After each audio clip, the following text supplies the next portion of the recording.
And I will give the floor to the ranking member. Honorable nominee, first let me congratulate you on this, your nomination. Thank you. We have page 1 of 6, your CV. So you've written the languages spoken, English, Twi, and Nafara. Can you tell me a bit about the Nafara language? Mr. Speaker, I am Bana by tribe. I come from Bana Inkro. There are 2 dialects spoken by the people, Bana people. The Bana itself represents the name of the towns, but the indigenous people living there are the Libis and the Nafaras. And that's the dialect I speak.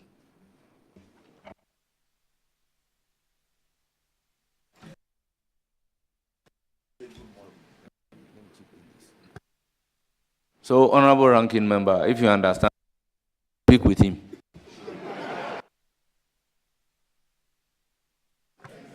Where do you live? Mr. Speaker, I live at Sakumono in Accra. At Sakumono, is it a rented property or your own property? Mr. Speaker, by the grace of God, it's my own property. Do you have a title to the land? Yes, Mr. Speaker, I do. Your liaison, or whoever, don't let me talk law, the one who sold your land to you, was he a chief, or it was a state land, or some real estate company that had acquired it and decided to sell to you? Mr. Speaker, I live in a property that was sold to me by Tema Development Corporation. So that is state land. You know, TDC is the custodian of state lands. Mr. Speaker, Let me finish. Tema Development Company. Mr. Speaker, since corporation. TDC is headed by a political head, I agree with you. And TDC has a standard rate that it applies. Rightly so, Mr. Chairman. So there's nothing wrong you owning a property sold to you by state authority. There's nothing wrong. Mr. Speaker, not all sales are the same.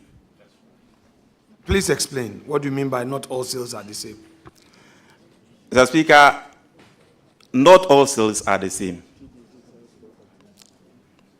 You mean the Mr. Chairman? Mr. Chairman, not all sales are the same. Yes, and I want you to explain. If you say not all sales are the same, what exactly do you mean?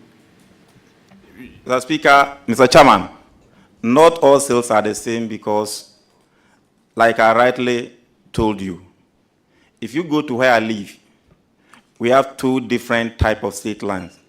We have the Ransa site and we have the Tema Development Corporation site. There are illegal sales and there are legal sales. That's why I say not all sales are the same. I'm only confining myself to the legal sales. Speaker, it is not, legal sales are not wrong. Very well. Since they are legal. So what I want to put across is this. For instance, if you go to Cantonment, if you go to Laboni, if you go to Roman Ridge, if you enter the Ridge Enclave proper, you see high-rise buildings, properties that are owned by non-Ghanaians, some owned by Ghanaians. Do you think that Ghanaians owning such properties, especially if they are politicians, your own view, would it be wrong for a Ghanaian who is a politician to acquire a property in such an enclave the same way a Lebanese, an Indian, a Syrian, a Turkish acquires the same property from the state? Mr. Speaker, Mr. Chairman, that's why I said from the onset that not all sales are the same. Assuming you have in every business, there are certain things we call trade secrets. And that is why if you are an insider and you turn around to come and buy from that same deal, I don't think you may be doing a great service to the company where you work. It is on that background that it may be perceived as being wrong. But if, like for instance, just as we are here, excuse me for my word, you may be in opposition. You are not in government. You have no idea about what is happening in government. Therefore, before you have access to procure some of those things, it may be through certain rigorous opportunities. So if that happens, like the other so-called foreigners or strangers that you mentioned, I may have no wrong with that, because there are also Ghanaians who have access or buy access of property in other countries. So that's my view about it. Okay, Chairman, these are just my intro. I'll leave it here. We'll come back when you are done with that. Thank you so much. Thank you, man leader. We shall proceed, starting with Andrews Chiwite. Okay, I'll see you. Thank you, Mr. Honorable, Chairman. you have the floor. Thank you, Mr. Chairman. I want to take my leader, Mensuro. Anyhow. Yes, we all believe in these statements because my belief is that Honorable Ahmed believes that if you have God, you don't have to fear. If you have God, anyhow. No wonder he is an elder in the Church of Pentecost. Honorable leader, we all appreciate you. Where you are going to make a very great mark. President Mama believes in you. We all believe in you. We have no doubt at all. But Honorable Chair, before I go ahead, I just want you to give me this opportunity to explain this. I serve on the Western Housing Committee as a vice chair, and TDC, Thermal Development Company, they build houses and sell to the general public. You don't need to have connection before you own a house or before you buy a house from TDC. So, yes, so I just want the general public to know this. They sell land, they sell houses. You can walk in, bargain with them, and buy a house once you have money to do that. Honorable Chiwete, I am a lawyer, 23 years at the bar. I had a lot of dealings with Thermal Development Corporation, now Thermal Development Company. They are into the business of real estate. They build houses and then offer the houses for sale to the general public. They will acquire land, parcel the land, and grant the same land to individuals who are interested to purchase the land and develop. The whole country is aware about the business of TDC. So proceed to ask your question. Very grateful. Honorable Leader, my question is, do you think the Common Fund Administrator should report to the local government minister? Thank you.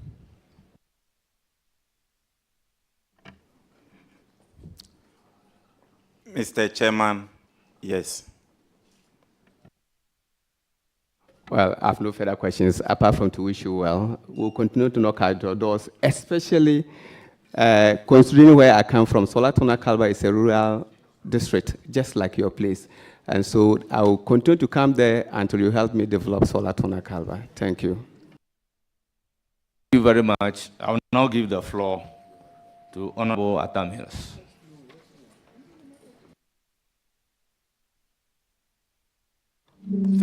Thank you very much, Mr. Chairman. Honorable Leader, congratulations. And I know you are going to do an awesome job for us at the local government ministry. Thank you. Just wanted to ask you a question here. How would you improve the economy around these MMDCAs? Mr. Chairman,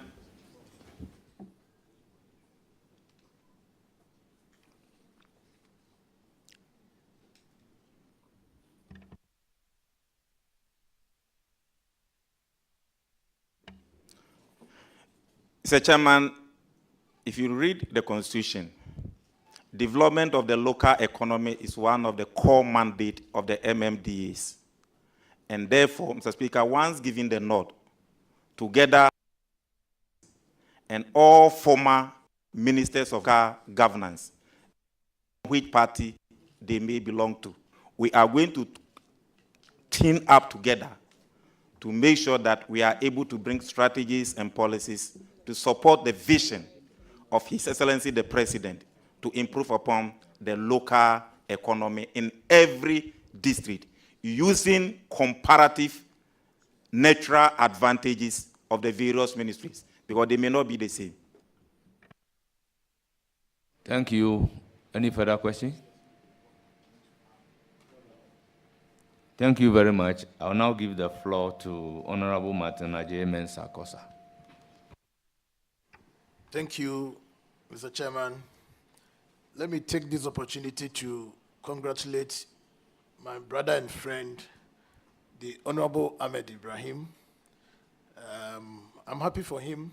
He's not too new to this sector, and I believe in his capabilities.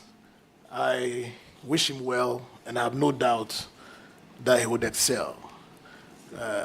I congratulate you, my brother. Thank you, my very good brother. So let me begin with one major concern within local governance practitioners. It has been the challenge of lack of adequate human resource.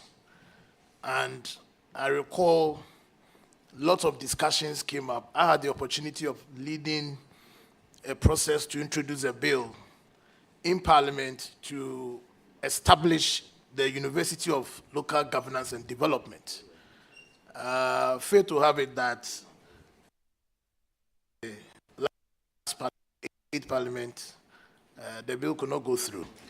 I'm sure you are aware of this. With assurances to this committee, and for that matter, local governance practitioners, that you would, given the nod, consider this all-important issue of critical concern to our local governance process. Mr. Chairman, in fact, the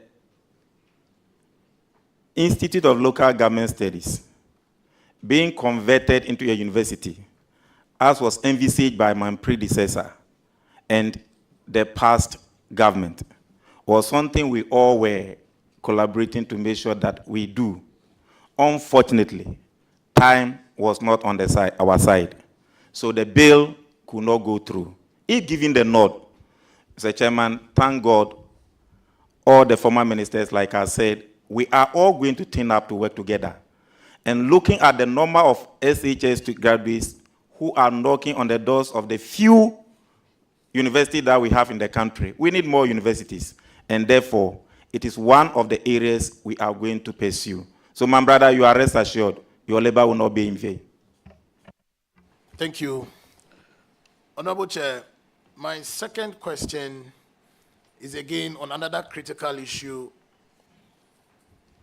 within the sector, and it has to do with adequate resources in running the MMDAs and agencies of the ministry or within the sector. Aside the traditional statutory releases that government sends to the MMDAs, would you have any plans of initiating other means of enhancing revenue generation for development within the MMDAs? And then give me one or two examples of what initiatives you would want to put across. Mr. Chairman, thank you for the good question that has just been asked. there are many challenges in the ministry, just as my brother has identified. And therefore, anything that will be done to improve upon the resource base of all the MMDs is something that we are going to work towards. But, Mr. Chairman, just as I said, we will work together to improve the local economic development of the MMDs. And I said, based on their economic comparative resource endowed advantages. But, Mr. Chairman, from the day since 2009, ever since I entered this chamber, Minister of Local Government upon Minister of Local Government have all been complaining about one critical thing, and that is property rate. We happen to visit about 154 districts, of which myself and the committee members embark upon. One critical area that we can do, the low-hanging fruit, to make sure that we improve upon the funding of the MMDs is property rate. So if my brother is asking of just one or two examples, the first example should be property rate. And Mr. Chairman, we were in this house when the budget was passed and property rate was centralized, taking that core function from the MMDs. The central government could not do it, and therefore it was later suspended and given back to the MMDs. So when giving the nod, it's an area we are all going to collectively come together. My brother, thank God you are still in Parliament. And one of us is being posted to the Minister of Finance, if approved. The current majority leader who is going also understands revenue generation very well. And the potential of property rate, what it can give to the MMDs. Mr. Chairman, this is one area that we are all going to work towards. And if all former ministers come on board, practitioners come on board, MPs come on board, together with chiefs, now that the various chiefs and traditional authorities are going to be members of the district, I don't think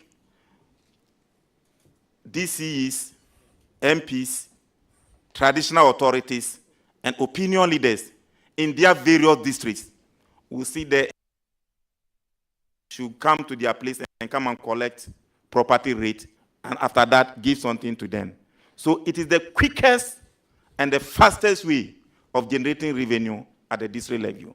So we will not centralize it, we will decentralize it, and it will help to enhance their capacity. So that is the first example, my brother, I can give. Thank you, Honorable Nominee. I think I have one more. Very well, go ahead. Mr. Chairman, my last question has to do with DRIP. The past government, taking cognizance of the fact that we need to maintain our roads, took this initiative. There are various schools of thought. Some believe that the supervision and management of the DRIP program should be placed under the Ministry of Roads and Highways, even though local government owns it. This is grounded on the fear that there could be misuse and the initiative will crumble. I disagree. I think that local government who initiated it should own it. I don't know what the nominee makes of this, but in practical terms, give some indication of how he intends to protect and sustain this initiative so that we can achieve the laudable goals that we envisage for the introduction of the DRIP program. Your response to the question. Mr. Chairman, the DRIP project or program, District Road Improvement Program, was a laudable one, and it was jointly conceived through the Committee on Local Government, the Parliament leadership, together with the Ministry and Administrator for District Assembly Common Fund. Mr. Chairman, unfortunately, my brother is saying it was owned by the local government ministry. But local government ministry was not part of the procurement. And therefore, there were challenges at birth. And he's asking, how am I going to pursue it? Mr. Chairman, every district chief executive watching me, workers in the Ministry of Local Government watching me, will testify that they have no records of any agreement of the DRIFT project. And they have no program, inventory of all the drip machines. This is a challenge because it was highly procured at the big house, that the office of the president. So that brought a problem. And therefore, 1, there is no management contract. 2, there are no means of spare parts. 3, there are no committees established to take care of them. So if you go, it is fraught with a lot of challenges. And therefore, if given the nod, together with my brother who used to be in the ministry, and together with my team who will be the technocrat at the ministry, we will all work together to make sure that the DRIP program is materialized. Because the machines were procured to improve upon district roads that are not hard. And much money was used. We was common fund in arrest. So you can't use that amount of money on such a program and allow it to go waste. Whether we like it or not, the machines have been procured. And we must put them into good use. Therefore, there must be proper structures, proper agreement, proper monitoring, proper systems to make sure that we have a very good advantage or utility of the machines that were procured. With this, Mr. Speaker, I believe I'm now going there. My brother is here. So we are going to team up. Even on this table, I can count about 2 or 3 local government former ministers. So we have the men on both sides. If we can put everything together and solve Ghana's problems, the problems will be solved. Thank you very much. I will now give the floor. Very well, if you want to tag the nominee, following your questions, you have to do that immediately. For the assurances given, I wish him well. Thank you very much. Thank you. Honourable member, Thank you, my good brother. Giving the floor to Alhaji Alhassan Omar, let me inform the House that there is an urgent issue which I will have to personally address. So I'll take a short leave of you. In my absence, the Vice Chairman will chair. Thank you very much for the opportunity. Alhaji Omar, you have the floor. Thank you, Chairman. My good friend and brother, Ahmed, Honorable Ahmed,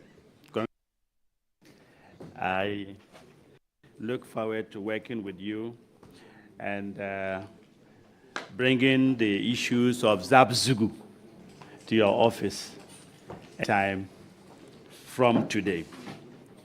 I have one question. I believe my question may fit to a lot of rural constituencies and districts. And it's simple. Would you consider to decentralize waste management contracts at the MMDA's level? Because we see a lot of contracts, whether they like or not, it comes from the top down. Thank you. Mr. Chairman, the question being asked, I'm not privy to any of the waste management contracts. But what I can see is that there were ministerial disalignment because all over the world, waste management is a municipal function and should be a core duty and responsibility of the MMDs. Waste practitioners or workers are available in every district and municipality. And therefore, the presence of the sanitation ministry will be properly placed in the Ministry of Local Government because they have their presence in every district. And once that is done, the problem may not be about contract, it may be about supervision and monitoring. So if the sanitation department of the Ministry of Local Government and Rural Development will be strengthened to make sure that they are able to do proper and effective monitoring of sanitation issues, the problem can be solved. Because it is more of monitoring than just contract. Thank you. I wish you well. Thank you, my brother. Thank you very much. We now have Honorable Honorable Muhammad Shaibu. Mr. Chairman, I'm most grateful. Honorable nominee, congratulations. Thank you, my good brother. Your designation, honorable nominee, Minister of Local Government, Chieftaincy, and Religious Affairs. I think mention was made of sanitation too. Is that part of it? Yes, Mr. Chairman, there's sanitation as part of it. It's 3 in 1. Very well. Trust that I will ask no question about your competence. Thank you, my brother. You have demonstrated over the years at the Ministry of Local Government. However, what I don't know is the Chieftaincy and Religious Affairs and the sanitation bit. Already, we know that one of the biggest ministries is the local government. If we add chieftaincy, religious affairs, and sanitation, it makes it even bigger. Tell us your take about that.